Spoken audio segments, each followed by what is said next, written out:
আসসালামু আলাইকুম। আজকে চলে আসলাম সকাল সকাল একটা রুমে। তো এখান থেকে প্রায় পুরো কুয়ালালামপুরই দেখা যায়। বিশেষ বিশেষ জায়গাগুলোও দেখা যায়। দেখতে পাচ্ছেন আপনারা। আর নিচে এই যে বাড়িঘর আছে, কাম্পুং আছে, এগুলোও দেখা যাচ্ছে কিন্তু খুব ছোট ছোট। আমি এখন আছি ২০ তলাতে।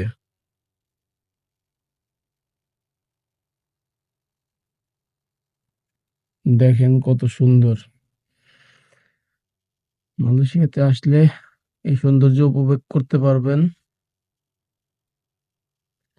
অসাধারণ সৌন্দর্য। ধন্যবাদ সবাইকে। আসসালামু আলাইকুম।